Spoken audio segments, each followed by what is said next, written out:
국어 선생님 연사분이 서실 건데요. 저는 제가 이제 문을 연다 이렇게 보시면 될 것 같아요. 저는 재수종합반에서 강의를 시작해서 다원교육에서는 지금 3년차 강의를 하고 있습니다. 제가 여기 와가지고 이제 제 이름을 걸고 커리큘럼을 만들었을 때 이야기부터 좀 해드리고 싶어요. 그러니까 이게 그렇잖아요, 어머니들. 국어를 8시간, 12시간씩 해야 된다고 숙제를 막 미친듯이 내주는 학원이 있습니다. 그것보다는 좀 시간 대비 효율이 필요하다고 생각했어요. 그리고 아이들만 많고 또 관리는 안 되는 학원보다는 좀 이 체계적인 관리 시스템을 구축을 하고 싶었습니다. 근데 그게 아무래도 잘 통한 것 같아요. 다원에 와서 1년 만에 대치동에서 단일 중등 국어 강사로는 학생 수가 제일 많지 않을까 이렇게 생각을 합니다. 사실 민망한 자랑이지만 인기는 가장 쉽게 수업의 퀄리티를 증명할 수 있다고 생각을 해요. 그래서 제 소개와 더불어 우리 아이들 이제 국어 공부 어떻게 하는 것이 좋을지 좀 이모저모 살펴보도록 하겠습니다. 자, 첫째는요, 자사 특목 기출로 본 독해력 현실. 그래서 저는 복잡한 말씀보다 진짜 기출문제를 좀 보여드리고 싶었어요. 이거 한번 봐주시겠어요, 어머니들? 어때요? 엄청 길죠? 근데 이게 뭐냐 하면 수학 문제예요. 실제 영재고 수학 문제인데 계산 자체는 그렇게 어렵지 않았습니다. 근데 문제를 아예 읽지 못해서, 근데 여기서 무슨 식을 세워야 되는지 이해를 못해서 정답률이 5%도 안 나왔던 전설의 입시 문제죠. 우리 아이들 어머니가 아시겠지만 계산 잘해요. 수학 잘합니다. 과학도 마찬가지예요. 제가 이번 주 수업 들어갔는데 희문중 한 학생이 평소보다 표정이 너무 어두운 거예요. 그래서 우리 아가 왜 그러니 이랬더니 요새 과학을 12시간씩 한다고 합니다. 입시 때문에. 그러니까 수학하고 과학에는 모자람이 별로 없습니다. 그런데 막상 입시에서는 그러니까 문제를 못 읽어서 글을 이해하지 못해서 그냥 수학 실력, 과학 실력이 발휘해보지도 못한 채 그냥 틀려버리는 것이죠. 독해력이 사실 이거 진짜 기사거든요. 사실 독해력이 좀 심각한 편이기는 해요. 이게 상위권 아이들이건 아니건 간에 어머니들 딸 아들들과 대화해 보시면 좀 느끼시지 않으세요? 글보다 영상이 좋은 세대고요. 글 읽는 지구력이 그래서 떨어지고요. 어휘력은 어때요? 우리 애가 이런 단어를 모른다고 이러한 케이스들이 많고, 실제로 예비 중 친구예요. 학원 오기 전에 가정통신문에서 매일 중식을 준다고 했대요. 매일 짜장면을 주는 줄 알았답니다. 이게 진짜거든요, 어머니들. 그렇기 때문에 사정관들도, 그러니까 입학사정관, 그러니까 입시를 주관하는 분들도 계산 능력이 혹은 과학 이론이 빠삭한 아이보다 독해력, 그리고 논리력, 이런 게 뛰어난 아이들을 우선적으로 뽑고 싶어 합니다. 이게 정말이에요. 그런데 우리 어머님들은 이 부분을 조금 놓치시고, 어때요? 수학과 과학에 지나치게 치중하시는 면이 있으시잖아요. 그래서 제가 드리고 싶은 말씀은 국어 좀 당장 시작하자. 다만 제대로. 국어는요, 빨리 시작할수록 좋습니다. 적은 양을, 많지 않은 양을 조금씩 꾸준히 노출시켰을 때 가장 효과가 좋은 과목이 국어예요. 자, 그래서 빨리 국어학원에 등록을 시켜야 되는데 그렇다고 또 아무데나 갈 수는 없잖아요.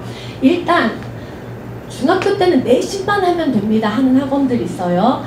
저는 절대 안 된다고 생각하고, 또 하나, 요새 제가 간담회를 해보니까 또 어떤 학원에서는 중학교 때는 비문학만 하면 됩니다 이렇게도 많이 홍보를 한대요.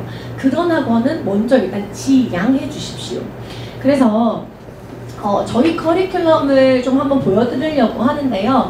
저희는 홀수주차에는 산문, 운문, 고전, 문법, 짝수주차에는 비문학, 어휘, 그리고 홀수주차에 한 문법을 다시 심화 확장시키는 문법 심화, 독서 수업까지 이렇게 2주가 세트로 돌아가게 됩니다.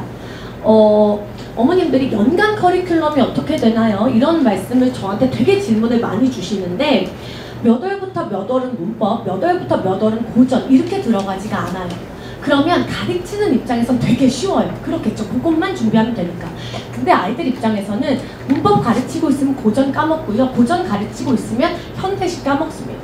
그러니 어떻게 해야 되느냐? 매 순간 수능의 모든 영역을 매주 연속적으로 놓치지 않고 쭉 가지고 가야 한다.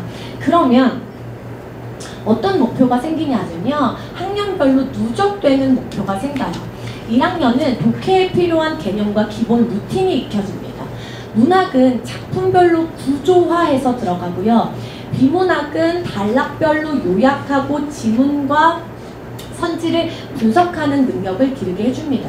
문법은요, 3바퀴 돌려요. 3년 동안 3바퀴 돌립니다. 이렇게 해서 3박자의 조화가 가장 잘 일어났을 때 국어 점수가 나오는 거고요. 자, 두 번째는 중고등 필수 문학 작품을 끝내버려야 됩니다. 전체 전부 다요. 이 질문도 제가 참 많이 받아요. 문학 작품 수업 시간에 뭐 다루세요?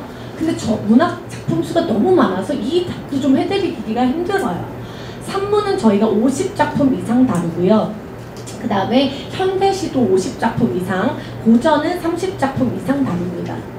그렇기 때문에 요거는 중고등학교 내신에 있는 작품은 전체 다 수록했다라고 봐주시면 되고, 모의고사에 3회 이상만 출제됐어도 다 넣어놨습니다. 이건 고전도 포함이에요. 무슨 대치동은 약속처럼 고전은 예비고일 때부터 시작하면 된다 이런 말이 있거든요. 저희는 그렇지 않습니다. 중학교 2학년 공무 도화가부터 시작을 해서요. 중3 끝날 때쯤 되면은 삼위인국, 송미인국, 관동별곡까지 그냥 다 끝낸 채로 졸업을 합니다. 고1 때 시작하면 된다라는 말 잊지 마시고, 지금은 입시의 패러다임이 바뀌고 있어요. 고1 전에 끝내시고 고1 전에 요거 모의고사 1등급 만들고 가셔야 됩니다. 이 얘기가 제일 중요하기 때문에 조금 더 자세하게 살펴보면요, 저희 유민중국어에서는 모의고사 특화 과정을 진행을 합니다. 일단 최상위반은 중학교 1학년 겨울방학 때부터 하고요. 그 다음에 일반 정규반은 중학교 2학년 겨울방학부터 시작을 합니다. 메이저 국어학원 중에서는 모의고사를 가장 빨리 먼저 다루는데요. 매주 영역별로 아이들 발전도 추이까지 모두 기록한 1대1 피드백 성적표를 보내드리는데, 이것보다 제가 진짜 중요하다고 말씀드리는 것은 봉투에 담아놨어요. 요거거든요, 어머니들. 제가 요번 주에 그냥 책, 남자의 책, 여자의 책 하나씩 뽑아가지고 뺏어가지고 사진 찍어서 스캔 떠온 겁니다. 집에 가서 한번 자세히 봐주시면 오답 노트가 아니에요. 맞은 것도 지금 다 답인 이유, 답이 아닌 이유 분석이 다 되어 있고, 본문에서 답 근거 찾기를 일일이 전문항 다 시킵니다. 이거 아이 입장에서도 강사 입장에서도 보통 번거로운 일이 아니에요. 그런데 말씀드릴게요. 이거 1년만 꾸준히 하면 1등급이 안 나올래야 안 나올 수가 없습니다. 근데 아이 스스로 이걸 꼼꼼하게 다 찾느냐, 그 다음에 점수가 만족하는 점수가 스스로 나오느냐, 그건 좀 힘들 수 있죠. 그래서 클리닉이 있는 거고 강사가 집요하게 옆에서 도와주는 시스템입니다. 그래서 현재 이건 정말인데요. 저희 수업에서 수업을 들어오는데 그 전주에 숙제를 안 해오거나 일정 점수 이하인 친구들은 못 들어와요. 그러니까 그만큼 계속 될 때까지 클리닉을 통해서 완료를 하게끔 만들어드린다라는 겁니다. 그래서 이거 작년 데이터인데요. 중3 제가 112명 가르쳤더라고요. 졸업 직전에 112명이었는데 10주 연속 90점 이상 학생이 67명입니다. 근데 이것보다 더 의미 있는 데이터는 80점 언더는 없었다라는 거예요. 전교육들이 이 수업을 듣고 있느냐 안 듣고 있느냐가 어머니도 중요한 게 아니에요. 그 한 명이 중요한 게 아니라 누락생이 없는지가 중요한 거거든요. 그래서 지금 어머니 아이들이 몇 점이던 간에 최소한 이 수업을 들으면 이 정도 점수는 나온다라는 보장이 있어야 되는 거잖아요. 그래서 정말로 수강생 전원이 점수를 만들고 있다. 이게 실제 데이터다. 이런 말씀을 드리고 싶습니다. 중등 자녀분만 만약에 데려오시다 라고 하면 어머님들이 생각하시는 것보다 입학 전에, 고등학교 1학년 입학 전에 모의고사 1등급을 만들고 가는 거는 상상 이상의 무기를 쥐고 들어가는 거예요. 그렇기 때문에 뭐 비문학만 하면 된다, 문법만 하면 된다 이런 쉬운 길 말고, 사실 이것도 해야 된다 저것도 해야 된다 라고 해서 임팩트가 떨어지는 거 저도 좀 알고 있어요. 근데 저는 비문학만 하면 된다고 거짓말은 못하겠어요. 그래서 정도를 쫓아서 1등급을 만들고 가야 되겠다라고 하는 목표를 좀 가지셨으면 좋겠습니다. 그러면 저는 그 다음으로 좀 한 텀 벌린 다음에 이제 그래도 제가 설명회의 문을 열었으니까 입시 얘기는 좀 해야 된다라고 생각을 했어요. 고교학점제와 내신 절대평가 예고인데요. 아마 입시의 역사상 가장 큰 지각 변동이다라고 할 수 있을 것 같아요. 그런데 이걸 한 줄로 정리하면요. 결국에는 자사고 특목고가 유리한 시대가 다시 돌아온 겁니다. 그게 왜 그런 거냐면요. 고교학점제가 뭐냐? 자신의 진로에 맞는 과목을 본인이 선택할 수 있는 거예요. 그러면 예를 들어서 A라는 과목을 25명만 선택했어요. 그러면 여기서 1등급은 1명 나오는 거거든요. 이럴 수는 없는 거예요. 그래서 발표하지는 않았지만 고교학점제를 시행한다고 얘기했을 때 반드시 따라올 수밖에 없는 게 절대평가입니다. 그러면 볼게요. 지금 외대부고에서 국어 점수가 92점 나왔어요. 그럼 몇 등급일까요? 3등급 내지 4등급이거든요. 그런데 절대평가가 되면 외대부고에서도 하나고에서도 과고에서도 90점만 넘으면 1등급인 겁니다. 그러면 뭐가 일어나느냐? 성적 인플레가 일어나. 1등급이 많아진다. 그랬을 때 정리드릴 수 있는 세 가지는 세 특이 중요해지죠. 세부 특기사항. 1위는 동아리, 2위는 진로, 3위는 자유, 4위는 봉사. 근데 1, 2, 3위 다 어디서 잘해주는 항목일까요? 자사고 특목고에서 잘해주는 항목이에요. 두 번째로 주요 과목 성적이 중요해진다. 국영수 중심으로 돌아가게 될 것이고 수능 최저 등급 물론 지금도 있지만 커트가 더 올라가거나 적용 범위가 상당히 확대될 것입니다. 그래서 정리해서 말씀드리면 만약에 내가 초등학교 6학년, 중학교 1학년, 2학년 부모님이시다 그러면 오늘 그래 그럼 자사고 특목고를 목표로 공부해보지 뭐 이렇게 좀 잡으셨으면 좋겠고 나는 중3인데 자사고 특목고 보내보려고 생각 안 했다. 상관없어요. 목표가 특목고입니까? 결국에는 대학이거든요. 그래서 그렇다면 수능이다. 수능을 다시 중심에 두고 대학 입시로 나아가시면 되는 겁니다. 그러면 어쨌든 특목고 자사고 얘기를 이만큼 드렸으니 특목고 자사고 가려면 뭘 해야 될까 하면 첫 번째는 내신이에요. 수능 물론 당연히 중요하고 저는 이게 훨씬 더 중요하다고 생각은 합니다. 근데 2월 설명회의 그래도 메인 이슈는 내신이잖아요. 내신을 선택하는 기준은 소수정예냐, 대형 강의냐, 교과서별이냐, 아니면 학교별이냐 이렇게 다양한 선택의 기준이 있는데 저는 학교별도 교과서반도 많은 아이들이 찾아주고 있기 때문에 그런 미시적인 이야기보다는 어머님들이 어떤 학원을 고르시던 간에 중심축으로 두고 계셔야 되는 기준이에요. 원론적인 얘기지만 이게 정말 맞거든요. 첫 번째는 자료인데요. 자료 같은 경우에는 강사들이 공부를 진짜 많이 해야 합니다. 그리고 이거는 강사마다 그 수준이 천차만별이에요. 그래서 저희도 조교팀과 선생님들이 정말 연구와 공부를 많이 했고요. 업그레이드를 거쳤습니다. 그래서 갖고 왔는데 나가실 때 보여드릴게요.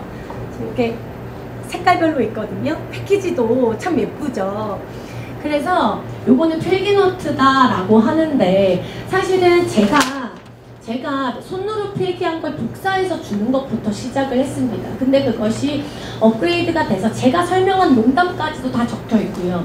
이것만 외우면 자습서부터 평가 문제집까지 다시 볼 필요 없이 주관식 단답형 OX 기출까지 단원별로 다 담아냈습니다.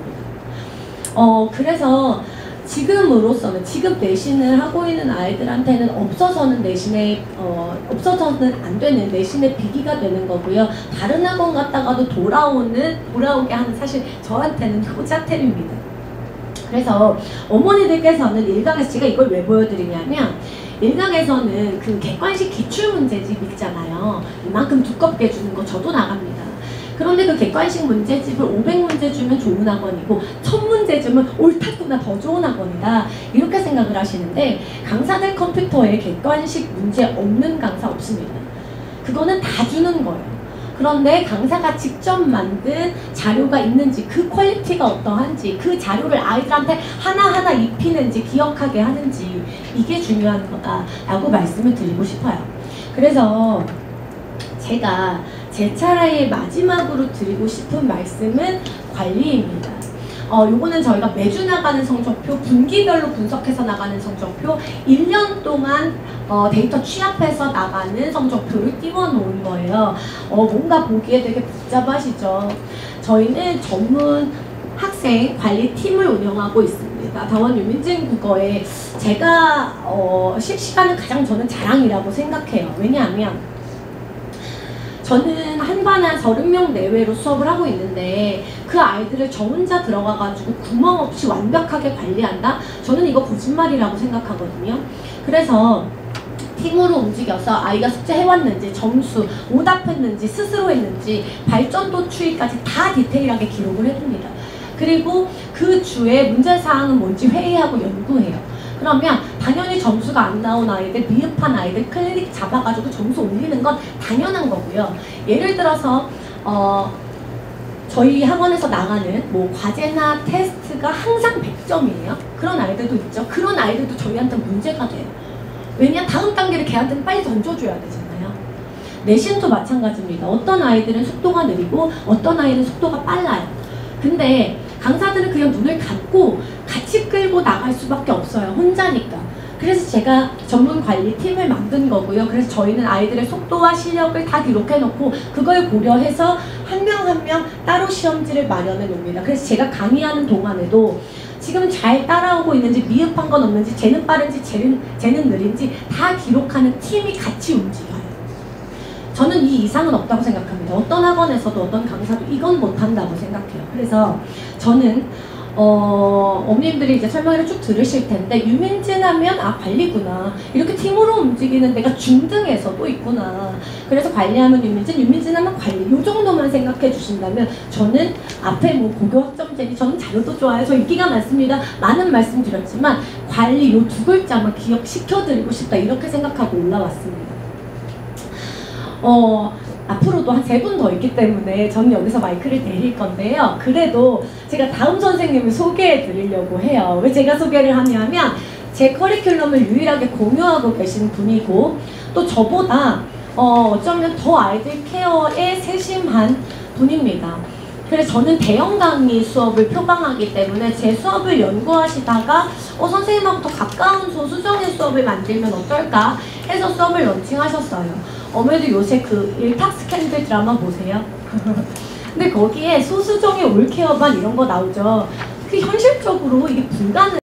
저희가 만들었습니다. 소수정예고요. 국어 올케어입니다. 영지원 선생님을 한번 소개할게요. 감사합니다.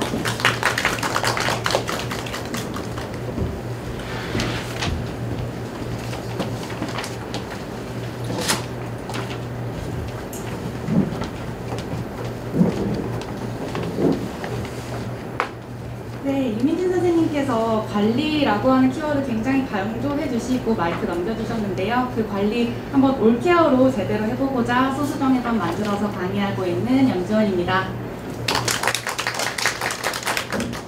네, 앞서 유민진 선생님께서 커리큘럼 관련해가지고 디테일하게 설명 주셨는데요. 말씀 들으셨던 것처럼 그거 다 동일한 커리큘럼 저도 수업하고 있습니다. 소수정예로 작은 아이들 모아놓고 수업하는데 인원수만 적게 해놓고 소수정예반이다 라고 할 순 없죠. 그렇기 때문에 저는 이제 저희 아이들 같은 경우에는 3시간 커리큘럼 동일하게 진행한 이후에 1시간의 소수정예 특별 클리닉을 진행을 하고 있습니다. 그래서 이 1시간 동안 클리닉이 어떻게 진행되는지를 위주로 조금 설명을 드리려고 합니다. 네, 일단 요약해서 먼저 말씀을 드리려면요. 그 1시간 동안 1학년 같은 경우에는 수능 플러스 논술로 제가 워크북을 만들어서 배부하고 있고요. 2학년 같은 경우에는 수능 플러스 내신으로, 3학년 같은 경우에는 수능 100%를 컨셉으로 맞춰서 워크북을 배부하고 있는데요. 1학년 같은 경우에는 저 클리닉 과정 거치고 나면 적어도 국어 수행평가는 무조건 A 받는 학생, 그리고 뭐 서술형이던가 논술 같은 거 맞닥뜨렸을 때 당황하지 않은 학생 만들기를 목표로 하고 있고요. 2학년 같은 경우에는 어머님들 이제 2학년 내신 처음 들어가는데 걱정이 조금 많으실 것 같아요. 그래서 그런 것들을 조금 사전에 아이들에게 학습시키기 위해서 내신 미리 보기 과정을 진행하고 있습니다. 3학년 같은 경우에는 말씀드린 것처럼 수능 100%인데요. 사실 소수정에 다니다 보니까 아이들이 모의고사 시작 점수대가 조금 낮은 경우들이 들어오고 있어요.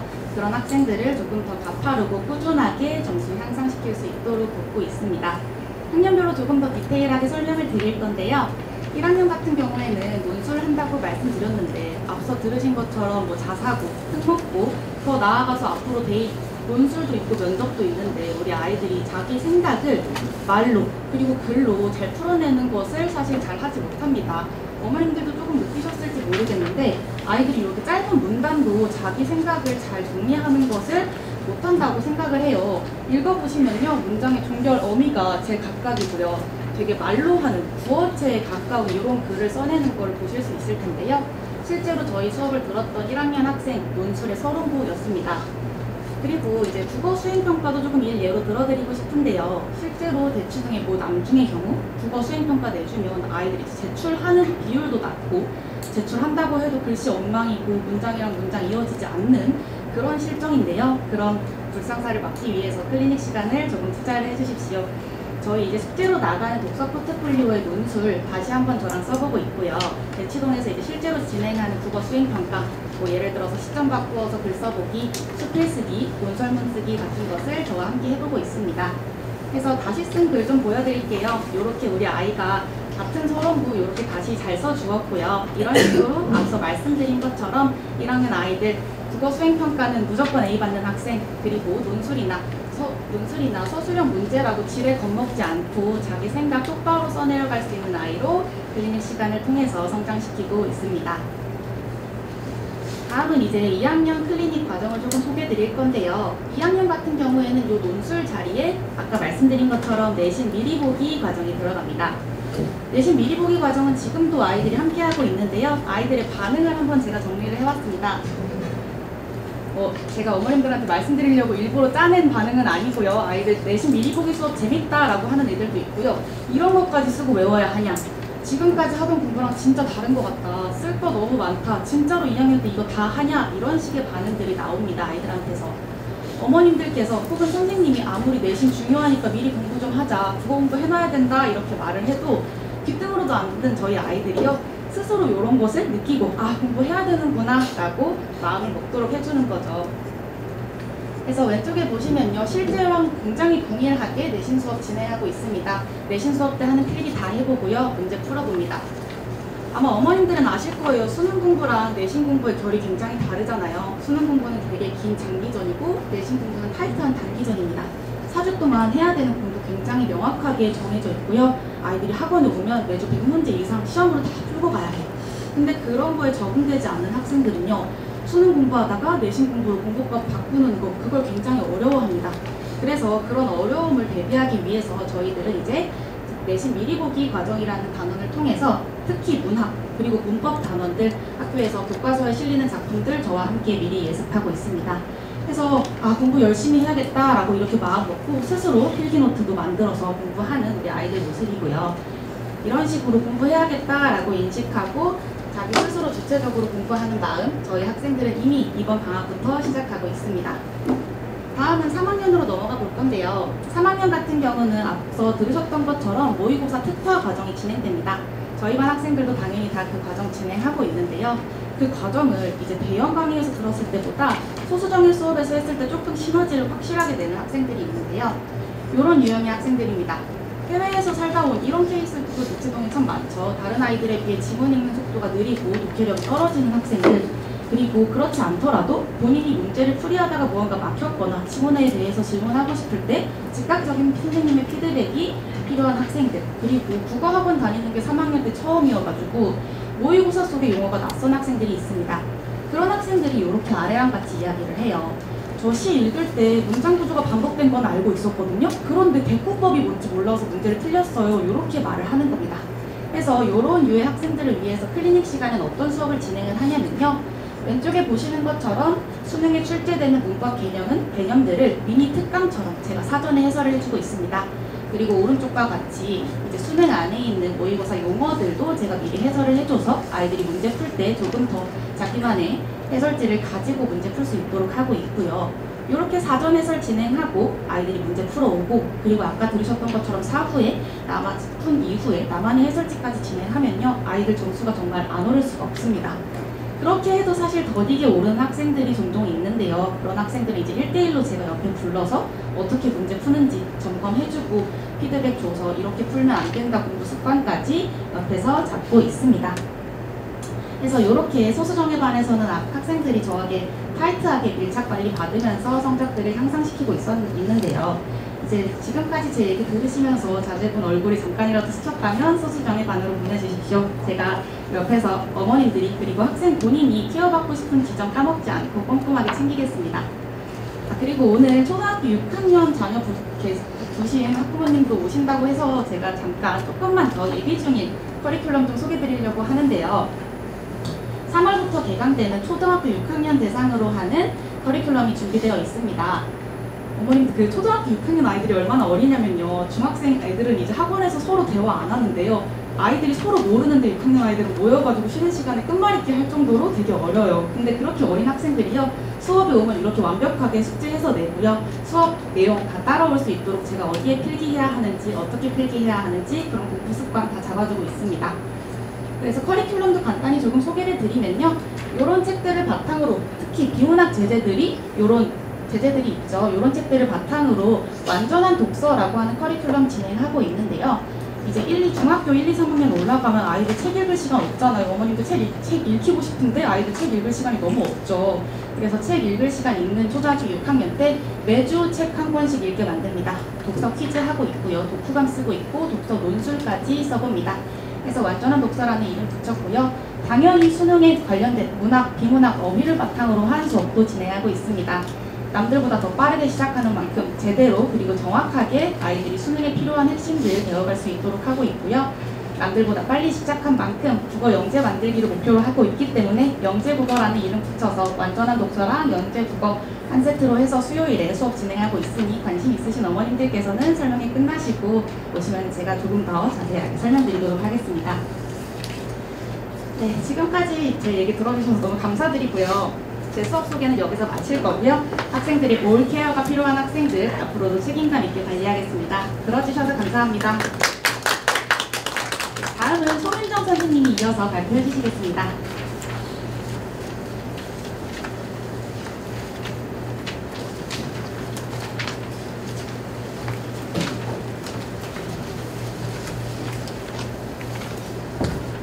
어머님들 마지막으로요. 한마디만 더 드릴게요. 봉투 안에 유민진 선생님이랑 제가 함께 내신 기출 도표력 선별고사를 넣어뒀습니다.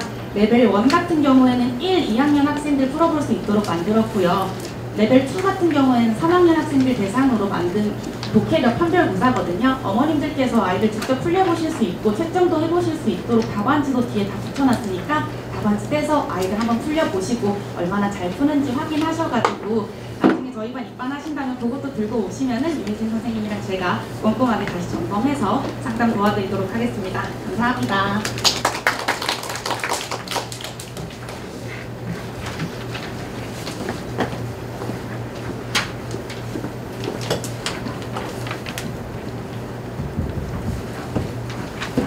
네, 어머니 안녕하세요. 제가 사실은 굉장히 육성이 오래 있었는데 이 코로나 때 어머님들을 만나뵙지를 못했어요. 그래서 되게 오랜만에 설명회를 하는 거라서 이렇게 어머님도 얼굴 뵙고 또 저도 얼굴 보여드리고 이렇게 하는 게 너무 오랜만이라서 조금 떨립니다, 솔직히. 그래서 어머님들 이런 선생님이구나, 이런 스타일이구나, 또 이런 커리큘럼으로 진행을 하는구나, 이렇게 생각해 주시면 될 것 같아요. 일단 저는 송윤정이고요.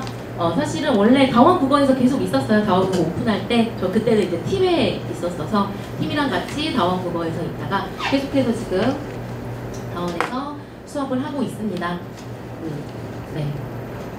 너무 옛날이라 되게 다르죠. 그래서 꾸준히 사실은 저는 강사 생활을 되게 오래 했어요. 오래 했는데 정말로 이 다원과 함께 이렇게 자라온 그러다 보니까 어떻게 우리 아이들이 어떻게 변해왔는지가 굉장히 추이가 보여요. 예전에는 아이들이 어땠고 지금은 어떻게 달라졌는가. 어머님들은 사실 우리 아이가 뭐 첫째일 수도 있고 둘째일 수도 있고 어쨌건 뭐 2명 내지 3명 정도 아이들을 보시니까 어떻게 아이들이 달라졌는가를 사실은 파악하시기는 조금 어려우실 수 있는데 제가 오랫동안 있다 보면서 아이들이 이렇게 달라졌고 어머님들이 이런 것들을 신경 써주셔야 되겠구나 라는 거를 말씀을 좀 드릴게요. 자, 그래서 일단 앞서서 유민지 선생님께서도 지금 어떻게 수능 국어가 어떤 스타일이고 얼만큼 어렵고 이런 입시에 대해서도 말씀을 주셨으니까 일단은 저도 간단하게 수능 국어가 아이들이 참 어려워하고 이런 지금 상황입니다 라는 걸 좀 간결하게 말씀을 드리고요. 그래서 그 수학 능력 시험 국어를 잘 보기 위해서 과연 어떻게 우리 아이들이 지금 어릴 때부터 중학교 1학년 혹은 예비중학교 1학년서부터 준비를 어떤 목표를 가지고 해야 하는가를 커리큘럼 안내를 해드리고요. 그 다음에 어떻게 수업 이후에 관리가 되는지 여러분께 말씀을 드리도록 할게요. 네, 일단 국어 과목, 수학 능력 시험 국어 과목에 이렇게 구성이 화법과 작문, 문법, 비문학, 문학 이렇게 나뉘어져 있는 건 아마 어머님들 다 알고 계실 거예요. 사실은 우리 중학교 때 교과서도 마찬가지로 화법과 작문, 문법, 문학 같은 경우는 교과서에 제대로 잘 편제가 되어져 있습니다. 물론 분량이 굉장히 축소되긴 했지만 문제는 비문학 지문에 대해서는 교과서에 제대로 실려있지 않고 실려있다 하더라도 되게 난이도가 너무 낮고 뭔가 긴 지문을 읽어내는 그런 어떤 훈련의 개념이 아니라 설명문이랑 이런 거야, 논설문이랑 이런 거야 정도를 맛보기 하는 정도의 지문이 한 학기에 1개씩밖에 안 들어가 있어요. 그럼 우리는 지문을 2개씩 6개밖에 못 보고 고등학교에 올라가서 비문학 문제를 풀어야 되는 거예요. 그게 문제인 거죠. 그게 가장 큰 문제인 것 같아요. 네, 그리고 밑에는 연도별 제가 수학이랑 국어랑 표준 점수를 이렇게 넣어봤어요. 2023학년도니까 작년 수능을 제외하고는 여기 표준 점수라고 보이시죠? 네, 표준 점수라는 거는 학생들이 전체 학생 집단 가운데서 나의 상대적인 위치가 어떠하냐라는 것을 점수로 이제 변화를 한 건데 수학 보시면 145점, 147점, 137점, 134점 이렇게 쭉 이렇게 보이실 거예요. 사실은 어머님들이 생각하셨을 때 수학이 가장 어렵지 않을까? 아이들도 수학을 가장 어려워하니까 수학이 입시에서 가장 중요한 역할을 하지 않을까? 라고 아마 생각을 하시는 분들 많으실 거예요. 자, 그런데 밑에를 보시면은 2023년에는 사실 조금 쉽게 작년에 출제가 됐었지만 계속해서 수학만큼 높은 표준 점수를 보여주고 있다는 것을 확인하실 수가 있어요. 여기 뒤에도 2019년, 18년 이렇게 보면은 수학보다도 표준 점수가 훨씬 더 국어가 높은 것을 확인하실 수 있습니다. 즉 수학보다도 표준 점수가 높은 국어가 입시에서 더욱더 중요한 역할을 한다라는 거죠. 그런데 우리 아이들은 이런 것들을 모르고 국어는 난 네이티브 스피커니까 국어를 굳이 어릴 때부터 공부할 필요가 없어 라고 학생들도 생각하고 어머님도 사실 그렇게 생각하시는 분들이 많죠. 그래서 문제라는 거예요. 자, 일단 자유학년제 때문에 아이들이 시험을 1년 동안 안 봤어요. 나의 아이의 국어 실력이 어느 정도인지 혹은 내신 점수를 얼마나 받을지도 가늠이 안 되고요. 내신을 봤다고 하더라도 우리 아이는 100점 맞았는데요. 이 시험을 100점 맞았다고 했을 때 수학 능력 시험의 국어를 과연 잘 볼 수 있을까도 답보할 수 있는 게 아닙니다. 왜냐하면 내신 국어랑 수능 국어에서 확인할 수 있는 어떤 실력 판단 지표가 달라요. 자, 그런데 자유학년제라도 시험은 2년 동안밖에 안 보죠.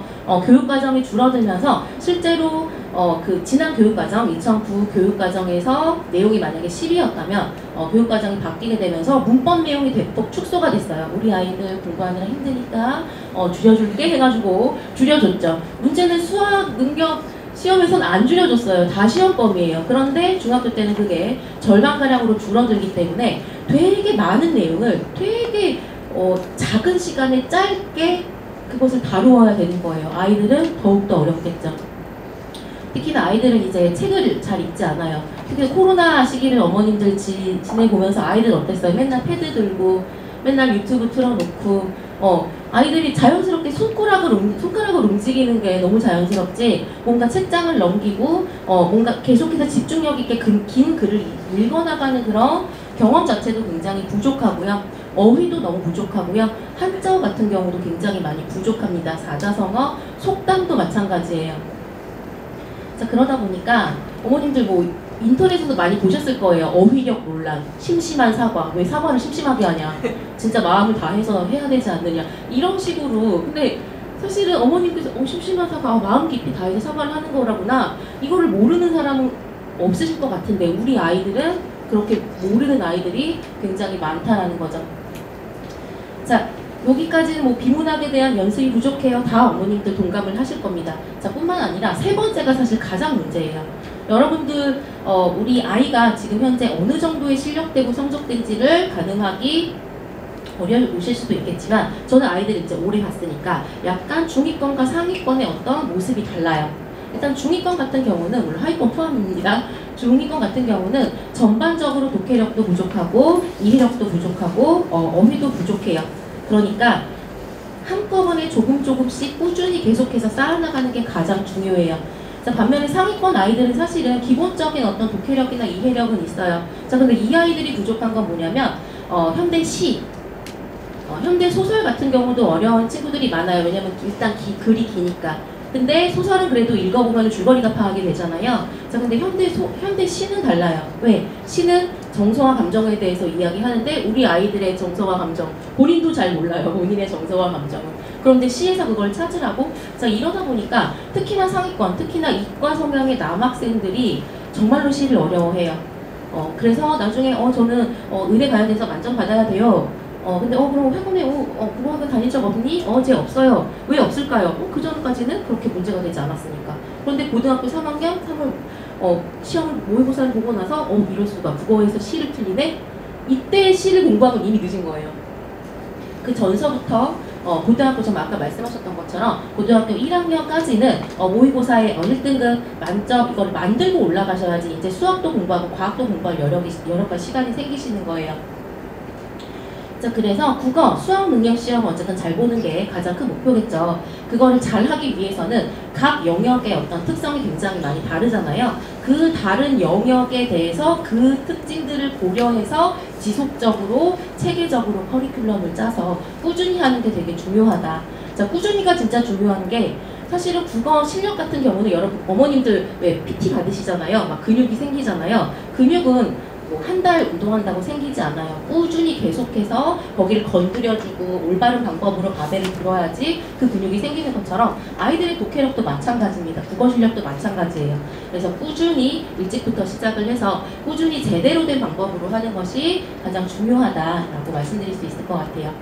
자, 그래서 이런 어떤 목표를 두고 학년별 목표를 제가 정해봤어요. 일단 우리 1학년 친구들, 예비 중학교 1학년 친구들이죠. 일단은 저는 책을 안 읽어요. 저는 읽어본 적 없어요. 이런 친구들도 굉장히 많고요. 자, 그렇기 때문에 국어 과목이랑 그래도 나쁘지 않네? 그래도 이런 책들 읽으면 재밌잖아. 자, 이런 식의 흥미도 향상되는 게 굉장히 중요하고요. 특히나 이제 가장 중요한 거는 1학년 때 습관 잡는 거. 책을 이렇게 넘기고 글자를 쓸 땐 이렇게 쓰고 이렇게 독서 습관과 쓰기 훈련 연습하는 거 이게 이제 1학년의 목표라고 할 수 있고요. 자, 2학년에서는 이제 내신과 같이 맞물려서 독해력과 문학 분석 능력을 습득하는 게 굉장히 중요합니다. 현대시, 현대소설 또 계속해서 꾸준히 긴 지문을 읽으면서 중심 내용을 파악해내는 거 이런 것들은 훈련을 통해서 가능하다고 말씀드렸었죠. 자, 그 다음에 3학년 중등과정 전체 마무리하면서 여기서 끝나냐? 아니요.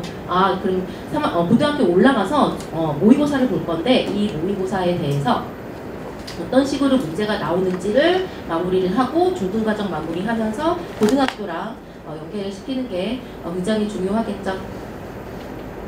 자, 그래서 이런 목표를 달성하기 위해서 커리큘럼이 이렇게 구성이 됩니다. 자, 일단은 어휘는 제가 어휘 교재가 따로 있어요. 그래서 어휘가 중요하다고 말씀드렸잖아요. 그래서 뭐 한자어라던가 사자성어라던가 특히나 뭐 교과서 개념어도 같이 들어가 있어요. 교과서에서 특히 다루어지는 뭐 예를 들어 설명 방법에 어떤 게 있어요. 뭐 정의가 있어요. 뭐 분류가 있어요. 뭐 이런 것들에 대해서도 어휘 시간에 같이 공부를 하게 됩니다. 그래서 테스트 25개 보고요. 만약에 76점 미만인 친구들은 남아서 제시를 보게 됩니다. 그래서 계속해서 꾸준히 외우는, 매일매일 외우는, 그리고 어떤 식으로 쓰이는지 이런 쓰임새까지 같이 제가 설명을 해주고요. 자, 독서 논술 시간에 여기 그 필독서 읽기 같은 경우는 학생들이 해가지고 오는 거예요. 교재에 대해서 책을 읽고 중심 내용을 찾아가지고 오면 저랑 함께 과제 점검하면서 제대로 내용을 찾아서 요약해서 썼는지 그리고 조금 더 배경 지식이 필요한 내용들은 제가 설명을 따로 해주고요.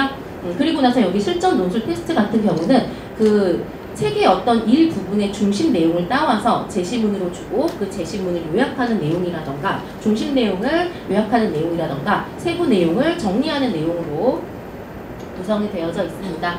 자, 수능국어 같은 경우는 말 그대로 수능에서 보는 문법이나 문학, 뭐 현대문학, 고전문학 이런 파트별로 진행이 되고요.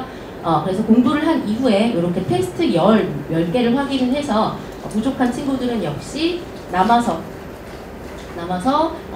채워서 갑니다. 그래서 과제 못한 거, 못 채운 거 확인받고 저한테 테스트 결과도 확인받고 틀린 거 체크했는지 확인받고 그리고 이제 돌아가고요. 만약에 그게 안 된 친구들은 남아서 마무리까지 하고 하원을 하기 때문에 저희 보내주실 때 좀 텀을 여유 있게 조금 지금 바트게 잡아주시면 제가 이렇게 더 신경 써줄 시간이 좀 없기 때문에 여유가 있게 좀 스케줄을 짜주시면 될 것 같아요. 자, 그리고 마무리, 요렇게 테스트 진행한 내용들은 제가 어머님께 매주 문자로 발송을 해드립니다. 네, 그래서 수업 세부 내용, 일단 독서 논술이에요. 네, 책을 읽고 아이들이 핵심 내용까지 찾아가지고 와요. 그러면 제대로 잘 찾았는지 요약해서 저기 적는 부분들에 대해서 못한 부분들은 제가 더 찾아 쓰세요. 숙제 검사하면서 이렇게 찾아주거든요. 그렇게 핵심 찾고 요약 훈련 이렇게 제시문이 있죠. 이 제시문을 읽고 두 가지 내용의 공통점, 관점을 적술하시오. 자, 이런 내용들은 사실은 그 대학교 입시 논술에서도 이런 식으로 제시문 주고 요약하는 이런 식의 내용들이 출제가 되기 때문에 이런 식으로 미리미리 좀 논술 연습도 해보고 또 긴 지문 읽고 중심 내용 요약하는 연습도 꾸준히 하게 됩니다. 당연히 쓰기 능력과 더불어서 독해력, 이해력 이런 것도 향상될 수가 있겠죠. 자, 그래서 여기 개요가 있는데요. 사실은 저는 어쨌든 논술이 너의 생각을 물어보고 너가 어떻게 생각하는지 펼쳐봐가 아니라 정답이 있고 그 책에서 정답을 찾아서 요약해서 정리하는 그런 논술문이기 때문에 모범 개요를 줍니다. 이런 식으로 구성을 해야 돼. 그러면 아이들이 자연스럽게 올바른 글의 구성은 중심 문장이 먼저 있고 뒤에 근거를 구현으로 설명하는 그런 내용을 구성하면 되겠구나를 계속해서 매주 훈련을 하게 되겠죠. 자, 그리고 실제 아이들이 쓴 내용을 바탕으로 제가 이렇게 첨삭을 통해서 어떤 문장을 어떻게 쓰고 논리적으로 어떤 연결어를 넣어야 되고 자, 이런 식으로 피드백을 해주면 아이들이 이제 수정해서 고쳐가지고 오게 됩니다. 네, 그리고 수능국어 수업에서 지금 현재 수업을 하는 현대시 부분의 교재를 좀 가지고 와 봤어요. 그래서 제가 현대시 말씀드렸잖아요. 현대시는 그냥 막 정말로 많이 때려서 막 100작품씩, 200작품씩 아는 것도 물론 중요하지만 훈련이에요, 훈련. 야, 현대시야, 뭐부터 찾을까? 제목부터 봐. 제목부터 찾은 다음에 뭐부터 찾을까? 이렇게 접근하지 않으면 사실 읽고 아이들한테 감정과 정서를 찾아. 이렇게 막연하게 얘기를 하면 당연히 애들은 찾기 어려워요. 그래서 순서대로 어떤 그 과정을 거쳐서 현대시를 읽어야 되는지 이런 것들은 제가 수업 시간에 굉장히 강조를 하기 때문에 아이들이 그래서 제 이제 현대시 수업을 들으면 처음에는 뭐예요? 모르겠어요. 이렇게 틱틱대다가 나중에는 대답도 되게 잘하고 야, 여기서 뭔가 감정 같아 보이는 것에 물결을 찾아봐 하면은 처음엔 어색하지만 금방 또 학생들이 익숙해집니다. 그런 방법대로 제대로 익혀서 문학을 접근하는 게 굉장히 중요하죠. 자, 여기 오른쪽은 수능국어 테스트예요. 근데 말 그대로 수능 유형의 오늘 배웠던 지문에 대해서 점검 받는 거고요. 수학 능력 거의 기출이라던가 혹은 교과서 만약에 작품이라면 교과서 내신에서 다루어졌던 그런 내용이라던가 이렇게 테스트를 진행을 합니다. 네, 이건 저희 이제 학년별 커리큘럼인데요. 네, 1학년들은 지금 진행을 하고 있고 2주에 하나씩 책을 읽어요. 책의 어떤 내용들 자체는 굉장히 어쨌건 학생들의 그런 어떤 배경 지식을 넓히는 것 플러스 뭔가 학생들이 나중에 이거 수능 시험에 어떤 비문학 지문으로 나올 수 있을 만한 어떤 것들 이런 것들 미리 읽어본다고 생각하시면 되고요. 지금 현대문학에서 현대시랑 현대소설이랑 퐁당퐁당 이렇게 진행을 하게 됩니다. 자, 2학년도 마찬가지고요. 지금 현대문학 파트 1 해서 시, 소설 이렇게 뭔가 꾸준히 그래도 문학 작품을 시를 읽는 거 까먹을만 할 때 또 시를 한 번 더 공부하고 이렇게 퐁당퐁당 진행이 되고요. 3학년 같은 경우는 앞쪽에 중학교과서 문법을 넣어놨어요. 제가 말씀드렸던 것처럼 3학년 같은 경우는 중학과정을 한번 정리를 좀 하고 그 다음에 이제 고등과정 연계를 해야 하기 때문에 일단 문법이 들어가 있고요. 그 다음에 현대문학 분석해서 아이들이 가장 어려워하는 현대시 가장 마무리하고 고등학교로 연계해서 마무리하고 올라갈 수 있도록 현대문학 분석으로 커리큘럼이 진행이 됩니다. 전체적인 어떤 1년 동안의 커리큘럼은 제가 자료를 넘겨드리긴 했는데 혹시 출력이 됐나요? 출력이 따로 되지 않았는데 자 어쨌든 저희 1학년부터 3학년까지 이렇게 커리큘럼을 보면은 중학과정을 촘촘하게 마무리하고 수능 국어를 잘 볼 수 있는 그런 국어 능력을 향상시킬 수 있도록 구성이 되어져 있다 이렇게 말씀드릴 수 있을 것 같아요. 네, 그래서 일단 수업 이후에는 테스트 결과를 문자로 발송을 합니다. 과제 여부, 어휘 테스트 결과, 논술 점수, 점수를 일단 보내드리고요. 과제 보내드리고요. 그날 수업 뭐 했는지 보내드리고 특히나 이제 학생들 개별 피드백으로 그날 수업 아이가 어떻게 들었어요? 과제가 뭐가 부족했어요? 집중도는 어땠고? 테스트에서 뭘 틀렸고? 이렇게 마무리하고 갔습니다. 라는 어떤 개별 피드백을 발송을 해드립니다. 네, 그래서 요거는 이렇게 문자가 이렇게 가요. 좀 길죠, 근데 읽어주셔야 돼요. 굉장히 제가 열심히 그래서 여기 학생별 피드백 앞에는 점수가 나오고요. 그리고 여기 뒤쪽에는 학생별 피드백으로 수업 집중도 이렇게 어떻게 진행을 했다, 수업 어떻게 앞으로 또 이런 것들을 채워 나가겠다라고 하는 개별 피드백까지 발송을 해드립니다. 네, 저는 여기까지고요. 이따가 또 궁금하신 점들은 이따가 다 끝난 이후에 질의 응답을 받을 테니까요. 우리 다음 설명해 주시는 김민정 쌤 모셔볼게요. 감사합니다. 감사합니다. 네, 지난 12월부터 다원에서 강의 시작한 김민정이라고 하고요. 일단 제 국어 슬로건은 비범하게, 그러니까 평범하지 않게 한번 공부를 해보자. 이런 목적에서 이제 슬로건을 저렇게 정했고, 일단 이 자리가 이제 저 자랑하라고 판 깔아준 자리니까 제가 제 자랑 좀 조금 하겠습니다. 일단 보시면 제가 고려대학교 문과대학을 정시로 갔는데 저 때는 0.6% 정도가 돼야지 정시로 갈 수 있었어요. 그리고 이제 조선일보에서 공채로 기자를 합격을 했어요. 근데 여기도 1000대 1 정도? 네. 그죠? 생각보다 경쟁력 있는 선생이라는 걸 알려드리고 싶어서. 이제 보시면은 이제 기자를 뽑을 때의 시험은 논술, 그리고 이제 배경 지식, 그리고 제가 정치부, 사회부, 문화부에서 근무를 했었고, 제가 근무를 하던 당시가 이제 2016년에 알파고가 이세돌을 이기던 그 시기. 그리고 이제 뭐 법조에도 잠깐씩 이제 제가 조금 떨리네요. 네, 법조에도 제가 잠깐씩 참여를 했었기 때문에 아이들에게 어떤 비문학이라든지 배경 지식을 가르쳐 주기에 무리 없는 선생인 거는 조금 판명이 됐다고 생각을 해주시면 좋을 것 같아요. 네, 여기서 일단 90이라는 숫자가 보이시죠? 근데 이 90이라는 숫자는 제가 생각했을 때 우리 아이들이 원점수 90점 정도만 맞을 수 있으면, 어떤 난도에도 상관없이 원점수 90점 정도만 맞을 수 있으면 고교 내신에서도 좋은 점수를 받을 수 있을 것이고, 그리고 수능에서도 90점 이상이면 1등급이 나와요. 그래서 그 점수를 제가 궁극적으로 아이들에게 선물하고 싶어서 90이라는 숫자를 여러분들께 지금 보여드리는 거고요. 그래서 비문학이 또 얼마나 어렵고 또 문학이 또 얼마나 어렵길래 90점 맞기가 어렵다고 하는지 한번 보여드려 볼게요. 이게 지금 딱 보시면 마르크스 보이시죠? 자, 그리고 이 왼쪽에 보시면 컴퓨터공학 보이실 거예요.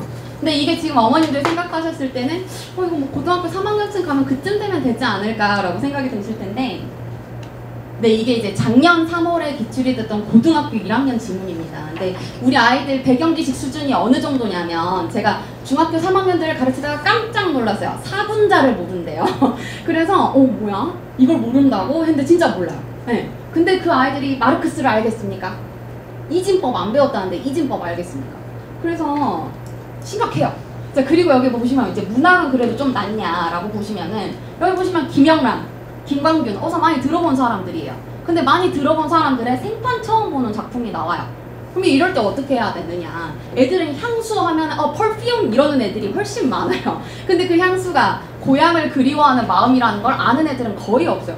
그래서 보면 이런 아이들을 가르치려면 일단 기본으로 돌아가가지고 어떤 지문의 난도라도 상관이 없이 본인이 어떤 해석을 제대로 하고 공부를 할 수 있는 아이로 키워야 되겠다 라고 생각을 하고, 이렇게 비범하게 어려우면 비범하게 좀 어렵게 대비를 하자 라고 생각을 했습니다. 네, 그래서 이렇게 원점수 90점 이상을 만들려면 커리큘럼이 전반적으로는 이렇게 돼야 된다고 생각을 해요. 일단 기초 비문학을 공부를 하면서 어휘학습을 중학교 1학년만 하는 게 아니라 중학교 2학년 때까지 비문학에 좀 집중을 해야 된다고 생각을 해요.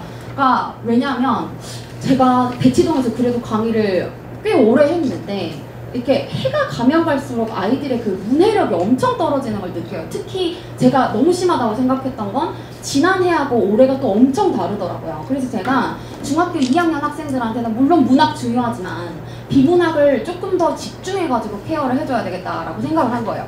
그래서 여기 보시면 중1, 중2 때는 비문학을 엄청 열심히 해서 전반적인 독해력을 상승을 시킨 다음에 현대 소설로 넘어가야 돼요. 줄글이 조금 더 긴 거. 그리고 나서 이제 압축과 함축이 들어가 있는 시문학으로 넘어가야 된다고 생각을 한 거예요. 그래서 중학교 3학년 때는 문학 개념어를 저 때부터 시작을 해요. 네. 그러고 나서는 이제 실전 모의고사를 저희도 중학교 3학년 하반기 때부터는 2주에 한 번씩 계속 치릅니다. 물론 피드백도 가는 거고요. 그리고 고교생이 되어서는 이렇게 얘기하면 또 이제 학원에서 싫어하실 수 있는데, 고교생이 되어서는 학원에 의존을 하면 안 돼요. 그죠? 네, 근데 그 전까지는 1등급이 거의 나온 상태에서 고등학교 가가지고는 관리, 케어, 내 감을 유지하는 정도로 완벽을 기하는 그 수준으로 가야 된다고 생각을 하거든요. 그래서 여기 보시면 당연히 문법 안 하냐, 그럼 문학은 안 가르쳐주냐, 당연히 하죠. 내신 문법 문학은 중학교 1학년, 2학년 때 하고, 중학교 3학년 때는 이제 문법 집중학습이라서 특강을 16시간으로 빼는데, 이 16시간의 특강이 거의 고등학교 수준의 모든 논점을 다 다룬다고 생각하시면 됩니다. 아시겠죠? 자, 그래서 이제 정규 수업 커리큘럼이 그거에 맞춰가지고 다 진행이 되는 거고, 지금 어머님들이 조금 관심 있어 하시는 게 비문학 집중반일 거예요. 비문학 집중 어떻게 시키냐. 이제 이따 제가 설명을 한번 드려볼게요. 영역별로 시키고 있고, 수능 실전 중3반 같은 경우는 지금 애들이 문학 개념어를 학습을 하고 있고, 그리고 이제 하반기 때부터는 이제 실전 모의고사를 격주로 실시를 하는데, 네, 그리고 나서는 이제 제가 생각했을 때는 이 비문학 집중반을 설치한 이유가 상설을 하기로 했어요. 계속해서 설치가 돼 있을 거예요. 수업이 열릴 거예요. 근데 이게 왜 그러냐면 코로나 세대가 너무 문해력이 떨어진다라는 걸 느끼고 2학년 때 조금 더 비문학을 많이 가르쳐야지 중학교 3학년 수업을 얘네들이 소화를 할 수 있겠구나라고 생각을 한 거예요.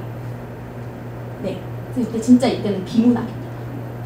이렇게 지도예요. 실제로 제 수업을 지금 대치동에서 듣고 있는 친구의 일일 교재예요.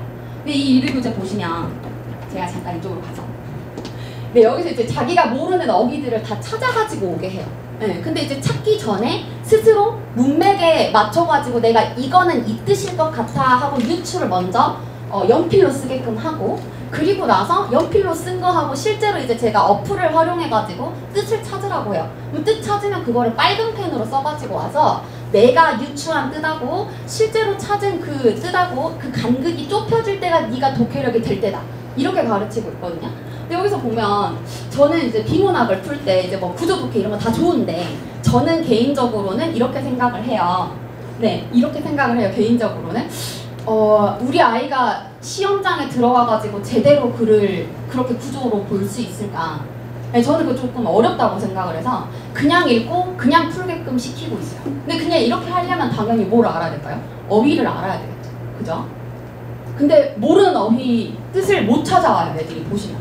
이과 최상위권 남학생이고 지금 의대에 집중반 들어가 있는 친구인데, 그러니까 이 친구한테 이제 일일 교재를 시켰을 때 영위하고를 찾아오라고 했어요. 자신의 생존을 영위하고. 근데 이걸 찾아오라고 했더니 얘가 뭐라고 찾아왔냐면 영특하고 위대하다로 찾아왔어요. 그러니까 왜 그러냐면 이거를 한번 해가지고 찾아와라 했더니 표준국어 대사전 어플에 영위하다가 제일 위에 있어요. 그러니까 위에 있으니까 이걸로 갖고 온 거예요. 그러니까 이게 멍청한 친구가 아니에요. 이과 최상위권입니다. 그래서 이런 수준이기 때문에 네, 제가 조금 노력해가지고 가르치고 있고, 근데 보시면은 배경 지식은 왜 필요가 없다고 얘기하시는 분들도 계시잖아요. 근데 그렇지 않아요. 보면은 많이 아는 놈이 빨리 정확하게 읽을 수밖에 없습니다. 그래서 여기 보시면 왼쪽에 있는 것은 이제 관세 막 이런 거 나오잖아요. 고등학교 1학년 거예요. 그리고 여기 오른쪽에 나오는 경험론, 휨, 뭐 합리론 고등학교 1학년 거예요. 근데 애들 제가 아까 말씀드렸잖아요. 사군자도 모르는 애들이 수두 빽빽인데 이걸 와가지고 읽을 때 얼마나 힘들겠어요. 그래서 이거를 빨리 채워주려고 하는 수업이 비문학 특강 수업인데 이따 설명을 드려볼게요. 근데 이게 책을 읽어가지고 보면 너무 좋아요. 너무 좋은데 저도 다 알죠. 근데 시간이 없잖아요. 애들 국어만 하는 게 아니라 영어, 수학, 과학 다 해야 되니까요. 이해되시죠? 그래서 이거를 비문학 지문을 같이 저랑 보면서 배경 지식을 딱히끔 지도로 하고 있는데 그래서 네 이거를 여러분들이 조금 더 알고 싶으시면 이제 아이가 좀 들었으면 좋겠다고 생각을 하시면 지금 비문학 배경 지식 특강이 내일부터 열려요. 근데 조금 약간 이거 너무 봤나? 조금 일정이 너무 좀 좁나 이렇게 생각하시는 분들도 계실 것 같아서 한 주만 들어와도 되거든요. 근데 여기가 지금 거의 마감이 임박됐다 그래가지고 여기 오시는 분들 한해가지고만 한 2~3명 정도만 더 받으려고 해요. 그러니까 한번 좀 생각을 해주시고 그리고 이과 남학생들 문학을 하나도 모르잖아요. 그래서 이 친구들이 천재 박, 천재 노 교과서 대치동에서 제일 많이 쓰는 교과서입니다. 그래서 이것을 먼저 한 바퀴를 돌리고 갈 수 있게끔 모든 작품들을 다 실어놨어요. 시문학 이렇게 다 가서 소설문학, 또 수필문학 이렇게 해가지고 전부 다 한 바퀴씩 돌리는 거 있거든요. 이게 이제 목요일날 1시에서 4시입니다. 그래서 요거 한번 좀 계획을 해주시고 네, 그럼 중3과정은 일단 실모예요. 무조건 모의고사. 그러니까 제 어떤 교육 서비스의 철칙은 어떤 거냐면 학원에서 해줄 수 있는 것은 학교에서 해줄 수 없는 것을 학원에서 해줘야 됩니다. 이렇게 생각을 하는데 그게 바로 이제 수능 모의고사를 준비를 하는 거겠죠. 그래서 점점 더 그 뭐랄까 이게 시험에 노출되는 그 빈도를 늘려주는 거. 여기 보시면은 이게 문학 개념어를 익혀야 되는 것이 실제 독해를 하는 것보다 왜 중요하냐. 문학 말씀이십니다. 근데 이게 보시면 홀수형 33번이요. 올해 수능에 출제가 됐던 거예요.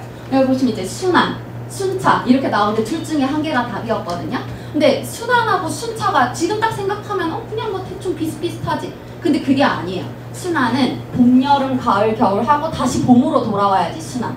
순차는 봄에서 여름으로 가도 순차예요. 그러니까 이런 거에 대한 기준을 완벽하게 세워주지 않으면 아이들은 문학 작품을 봐도 100점을 못 맞는 거예요. 문학 영역에서. 그래서 그게 조금 중요하기 때문에 제가 자체 제작한 자료들을 활용을 해서 암기를 무지하게 시키고 있습니다.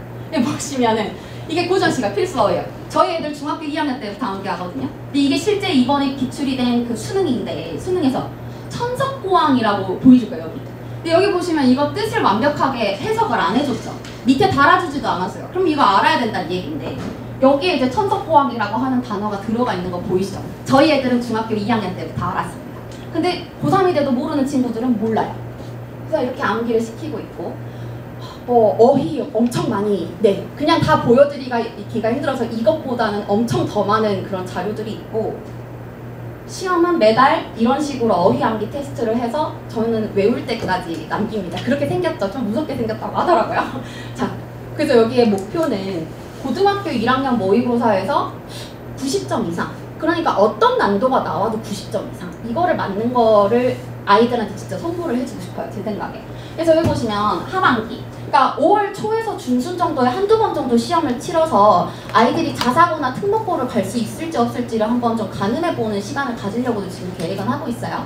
근데 보시면 80분 시험을 치라고 했을 때 애들이 어떤 식으로 시험을 쳐야 되는지를 애들이 감을 못 잡아요. 왜냐면 학교에서 시험을 많이 안 치기 때문이에요. 근데 이제 그것을 아이들에게 딱 불러놓고 야 여기서 몇 분부터 몇 분까지는 어떤 영역을 봐야 되고 몇 분부터 몇 분까지는 또 어떤 영역을 봐야 되고 마지막에 마킹할 때 어떻게 마킹해야 되고 이런 걸 다 가르쳐준다고 생각을 하시면 돼요. 그래서 여기서 이제 자기주도적으로 오답을 시키고 이래야지 이제 고등학교 가가지고 공부를 하죠. 자 그리고 실전 스타일로 해설을 해요. 그러니까 저는 시험을 잘 치잖아요. 그죠? 네, 그러니까 제가 시험을 잘 치는 제가 시험을 봤을 때 어떤 것부터 문제를 풀었을 것이고 어떤 선지부터 적용을 해가지고 지문을 읽었을 것인지를 아이들에게 해설을 해줘요. 그러면 이제 아이들은 아 선생님은 저렇게 했구나를 보고 아이들이 자기 거하고 이제 좀 비교해가지고 자기의 어떤 문제풀이 과정을 조금 수정을 해나가는 그런 상황을 만들 수 있겠죠. 네, 이게 이제 실제로 애들을 불러가지고 이제 시험을 치게끔 시키는 건데 현장에서 되도록이면 시험을 치게끔 시키고 있기 때문에 이때 보시면 이제 모의고사 치르는 주가 이제 2주에 한 번이잖아요. 그때는 수업 시간이 4시간으로 늘어나요. 왜냐면 시험을 치고 나서 해설해야 되니까 그잖아요. 근데 또 그때도 3시간이면 안 되잖아요. 그래서 그렇게 하고 6월 초부터인데 조금 앞당겨가지고 특목자사를 준비하는 친구들 같은 경우는 한번 좀 약간 지표를 제가 제공을 해드리려고 약간 노력을 하고 있고 네, 이제 고교생처럼 학습을 하게 한다. 근데 아까도 그 오답 정리 되게 중요하다고 했죠. 이제 이게 실제로 제가 가르치고 있는 친구들 건데 맞은 거 다 오답 정리하죠.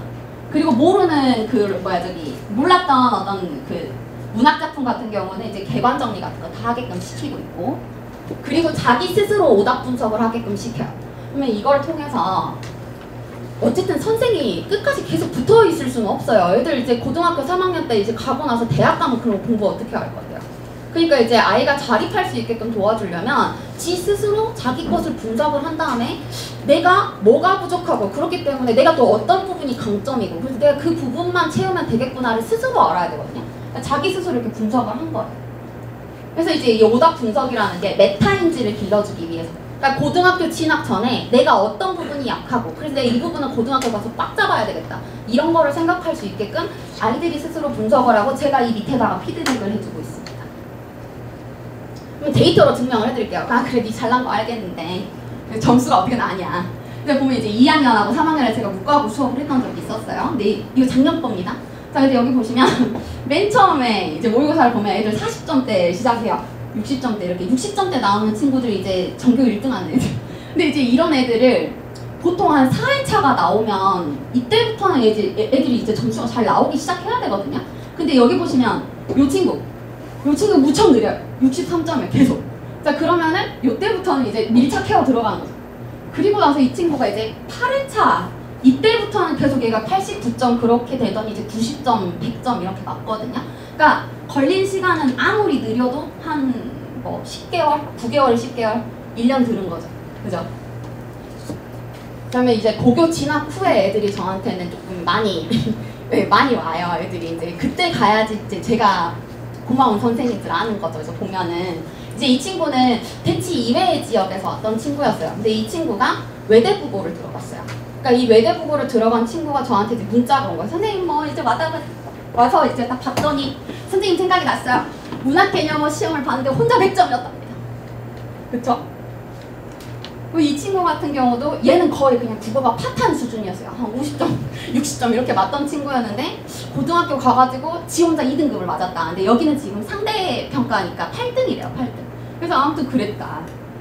그리고 이제 사실은 학부모님들이 인정을 해줘야지 좋은 강사죠. 이제 보시면 이게 어저께 따끈따끈하게 어저께 들어온 피드백 문자에 온 후기입니다. 어머님 이렇게 얘기하셨어요. 이렇게 적극적으로 아이들 지도해주시는 선생님 만나기 어려운데 딱 한 분을 만났다. 근데 그 한 분이 지금은 대기가 쫙 서 있다. 선생님이 그렇게 되셨으면 좋겠다. 느낌 오셨죠? 자 그리고 왼쪽도 마찬가지예요. 다른 데서 국어를 공부를 안 하고 저한테만 배웠던 친구인데 뭐 대치동에 와가지고 딱 봤더니 이건 대치동 어머님이시고 여기는 대치 이외의 지역이에요. 근데 여기 이 어머님은 수학 영어는 지금 따라가느라 너무 벅찬데 국어는 정말 잘하고 있어서 선생님 수업 들을 수 있어 좋았다. 그래서 보면 네, 그래서 지금 정규 수업 시간표가 어떻게 되느냐. 약장사 같죠? 자, 그래서 보시면 수요일 날에 비문학 집중반이 열려요. 그러니까 저기는 어머님들이 예를 들어서 우리 아이는 이과 최상위권이어가지고 뭐 과학이라든지 수학이라든지 이런 거 하느라 바쁜데 일요일 날에 근데 한 번 정도 그래도 감을 좀 잡아야 되지 않을까 싶으시면 수요일에 와주시면 좋고 중2, 3 다 들을 수 있어요. 자, 그리고 일요일 날에는 중학교 3학년들이 인기가 좀 있어가지고 2개로 나눴어요. 요렇게. 자 그리고 중학교 1학년들이 10시에서 1시인데 중학교 1학년들도 아이들 많아요. 근데 그때부터 비문학 읽기를 시켜주시면 너무너무 좋죠. 왜냐면 다른 거가 되게 빨라지니까. 이해되시죠? 자 그러면 다 자체 제작 교재를 쓰고 있고 제 자체 제작 교재는 나가셔가지고 딱 보시면 제 거 보실 수 있으세요. 네, 비문학 배경지식 특강이고 이과 남학생들 특강입니다. 네, 자 그러면 저희 수업의 일단 모토는 뭐냐면 현실로 만들기 위한 그 목표를 조금 더 높게 잡아라. 네, 목표가 높을수록 좋아요. 거기에 맞춰서 나의 일상이 세팅이 되면 되는 거니까요. 그리고 저는 일단 말을 물까지 끌고 가요. 네, 그래서 먹을 때까지 앉혀놓는 사람이기는 해요. 그렇게 생겼잖아요. 근데 이제 보시면 저희 수업은 그래서 상하고 벌의 기준이 좀 명확해요. 신상, 필벌. 그래서 이렇게 해서 아이들이 열심히 외워왔으면 저의 예쁨을 많이 받을 것이고 안 외워왔으면 저에게 외울 때까지 고문을 당할 것입니다.